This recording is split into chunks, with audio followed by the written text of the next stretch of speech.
It's officially October. Welcome to the new moon, which falls on October 2nd in the sign of Libra. So we did it. We got to October. We reached right back to the energy of Venus. In this new moon, we'll be going through an annular solar eclipse. Our new moon falls on a Wednesday, which once again brings us back to that radiant color of yellow. Our new moon is a balance between masculine and feminine energy.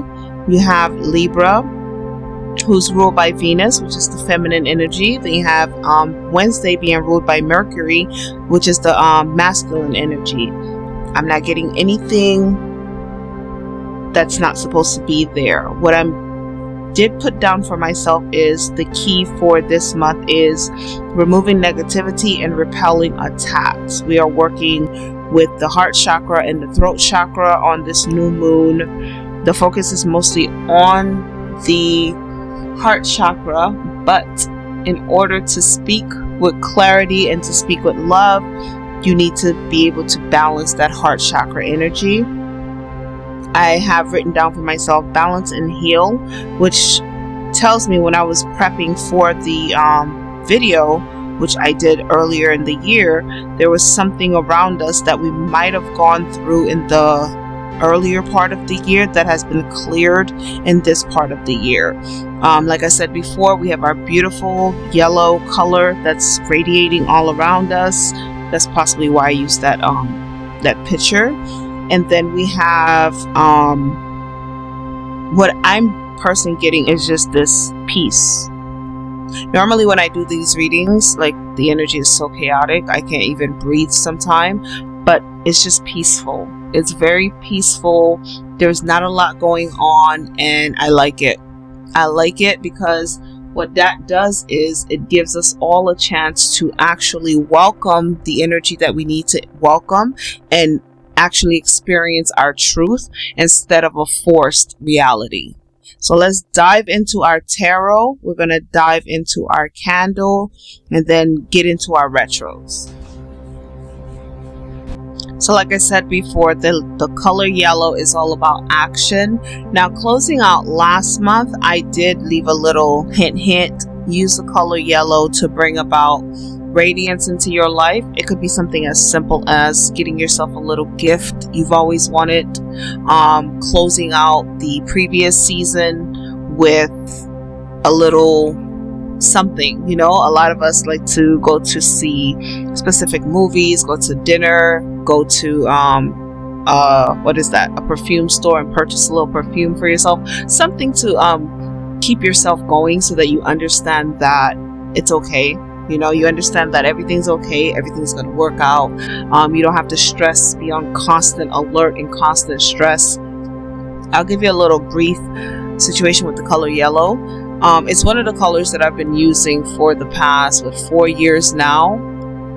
I started doing deep meditation, and then I was just like, let me focus on my solar plexus, because with everything I want to do in life, I feel like I'm always hovering over because I have damage to my solar plexus. So internally, I started playing around with the color yellow. I would play around with the energy of the sun. I would joke around with the masculine energy of the sun. And what that did was it opened my third eye to see where my damage was. And as I gradually began to clean everything up, I started to feel more confident in who I was. I started to feel more confident around people who normally would intimidate me for one reason or another. I could never tell what was going on and why I felt intimidated by certain groups of beings, and now I can understand why, and I can stand firmly on my 2 feet and not have to overcompensate myself just to be around specific individuals. Now, with that being said, pair that with the smoky quartz, which is a protective stone. Now, the smoky quartz is where we're getting that removal of negativity and repelling attacks. Something along the line of not harming us, but keeping us stagnant was around us. And we are being asked, use this yellow, black and yellow, use this smoky quartz and this yellow abundance energy from your meditation candles, and protect yourself, but also give yourself that leniency to just do something fun. Like, get out of the rec room that is our minds. Get out of the stress ball that is our souls. Like, get away from all of that. It's still not that cold around the world, so you could go outside, have a picnic, go for a run, do something that elevates you and gets you going and keeps you motivated, so that you don't have to have all of this bombardment right before the holiday season. Let us jump right into our tarot. So the tarot that's before us is the Ten of Pentacles. If you know anything about Pentacles, you know that it represents the earth signs, Capricorn, Taurus, Virgo. It also represents abundance. A lot of the tarot readers tarot receivers love when their reading has pentacles in it, because what it means to them is money. But since last year, I've been saying the same thing over and over again.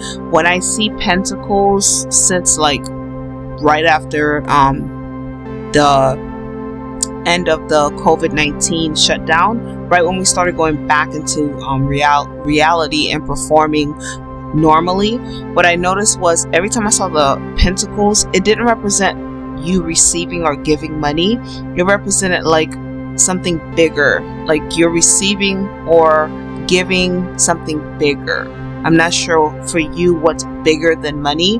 For me, sometimes it's like good memories. I love to have great memories with my friends and family. I love to have great experiences with people. So whatever it is that's bigger than money is what I've noticed that most of my pentacle information that I'm receiving has been about. Like, you see the pentacle coin, but it's like there's something bigger that's trying to present itself before you. So think of what it is that you love, what you like, what you haven't gotten a chance to do in a very long time, and apply that earthy energy of Capricorn, Taurus, and Virgo around that to manifest that for you. Because a lot of times we might want to do something, but you see the Ten of Pentacles and you're like, dude, my pockets are not aligned to make any type of enormous decisions that are concentrated on spending money. But a lot of times it's not really about money. Sometimes it's an experience that you need just to elevate yourself, just to keep going, just to stay happy or to stay in the moment. Focus on those things, because it might just be that you're missing. Let's jump right into our retrogrades.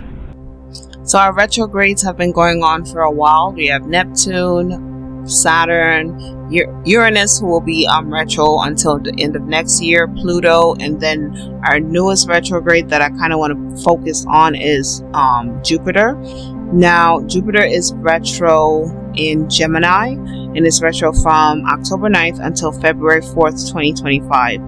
The only reason I want to focus on Jupiter is because, in my opinion, I feel like Jupiter's reaching a point where, because of this Uranus forward motion that's about to take place, where we're about to experience a lot of big changes in our lives. And these changes, because like from, I would say from 2016 until 2022, we were collectively very focused on money. Like, everything about us was just, I'm hustling, I'm making money. And I think this 2023 into 2024 kind of opened our eyes to see, like, I think friends, family, love, time together, affection, communication is way more. And then when you have those things, there's no way you can't have, the financial resources that you need. We started 2023 with a big bang, and when Uranus first went retro, we talked about how Uranus is going to shake up some cultural differences. The energy of Uranus is going to shake up some places where we felt very comfortable.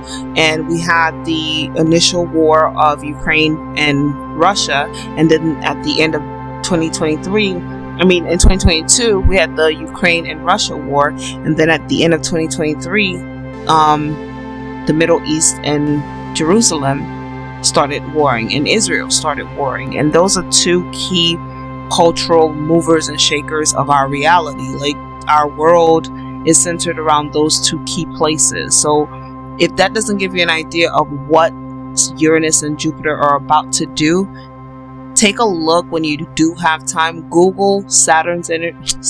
Saturn's always pulling up on me. Google Uranus's energy, and Jupiter's energy. Those two energies are abundant energies.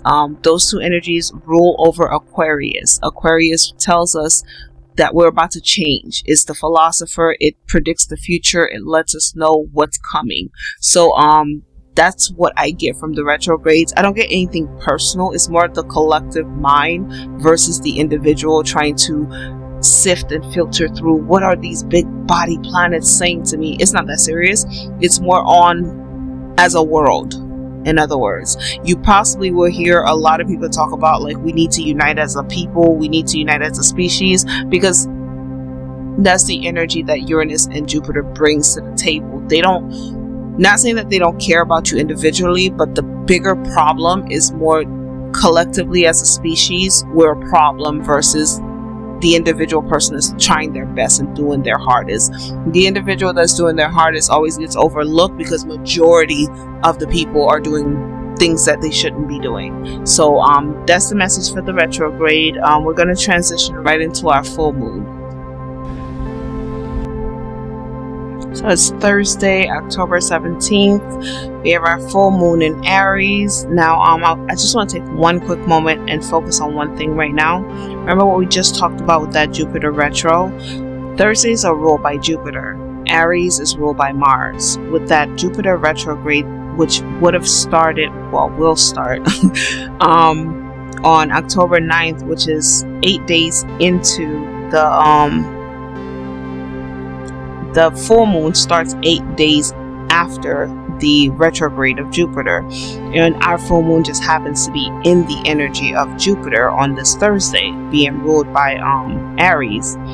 It just further pushes us to understand, like, Aries is the action energy. I always say that when I do these recordings. Aries is an action energy. It doesn't matter if you know a male or a female, even if you have a child that's an Aries. They move faster, they think faster, they're about this life, right? Now, to have our retrograde starting on the 9th and then our full moon coming in on the 17th, this further puts the pinnacle on me saying do something for yourself, because the energy of this Aries / Jupiter Mars interception, it's not giving anything negative, but it got real serious, if you understand what I mean. Like, when I was doing the Libra reading, I was like feeling happy and moving and like going. But once I got to this Thursday Aries full moon, everything about me just got real serious. So take my message for the first half of the month, that new moon. Do something for yourself, okay? Like, it could be a 30-minute massage. It could be one of those, like, sitting on those chairs at the mall where they massage your back and your feet and your shoulders and your scalp. Do something for yourself, because there's something that's going to force us to become really mature adults during this full moon in Aries. I can't pinpoint what it is, but it's just a feeling I have, and like my third eye just got so heavy. There's this feeling that I have that something's going to happen that's going to force us to behave in a very mature manner.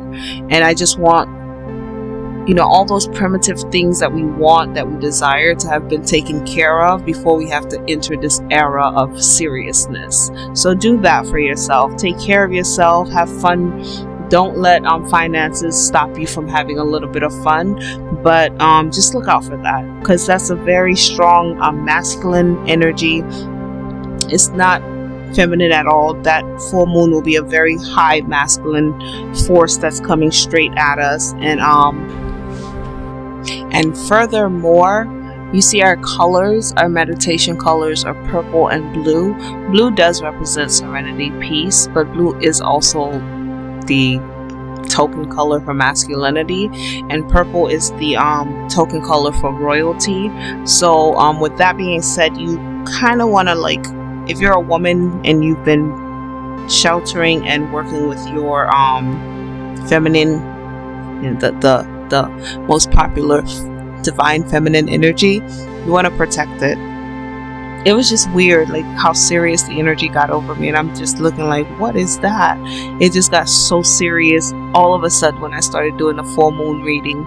So it is highly masculine, but if you are a woman and you practice or live within your divine feminine energy, you want to protect that. You want to do whatever rituals you do to protect your divine femininity. You want to protect that, because what Aries does bring to the table is protection, masculinity, and all that good stuff.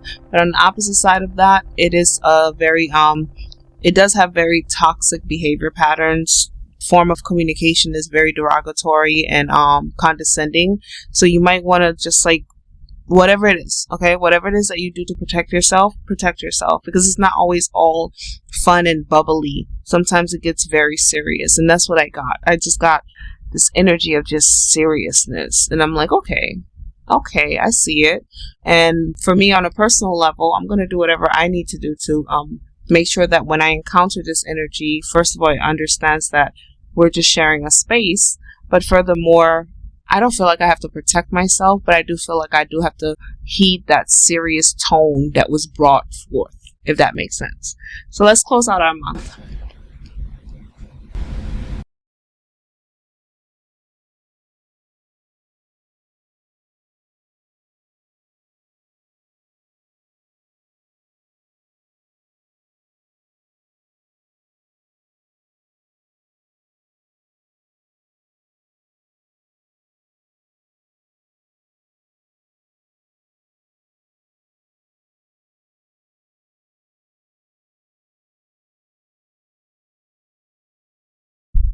So there's our month. So we have our Libra telling us use the color yellow to bring abundance. It's more like in our, it's not emotional, it's conscious life, subconscious, conscious life.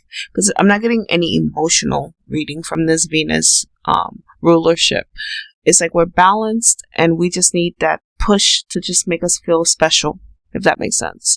And then we have our Aries with the dual candles. You can choose whichever one you want to work with. For example, like I said before, the blue one is more for bringing about peace, serenity into your life, letting go of something, getting clarity on something. And then the purple one is more about working with your spiritual side, your intuitive side, your third eye energy, bringing wisdom into your life. So it's up to you where you are and what you need to work with. And then as you're working with your on both sides of the moon activities, as you're working with your with your candles, what you want to do is bring about that smoky quartz so that you can balance and protect yourself. You want to repel and push that negative energy away and balance and protect yourself. Keep in mind what I said. Ten of Pentacles does not always mean money. Pentacles do not always mean money sometimes, especially if you're working with energies like Taurus. Even though Taurus does represent money, a lot of the times it's not always about money, it's about happiness. That's what I wanted to say earlier. That it's about happiness. It's not always about money. Taurus is one sign that's so greedy about happiness. Like, we are really greedy when it comes to happiness, and it's something that you're going to do this month that's going to make you happy. You're going to start doing it in the first half of the month, and it's going to finish out during the full moon. That's what it's about. It's about happiness. Okay, don't worry too much about the retrogrades. The retrogrades are about the bigger picture, which this reading is about the more focused micro side of everything. So that's that. I'm going to prep the meditation, and we're going to do a little meditation, and we're going to call October a month. See you guys in November.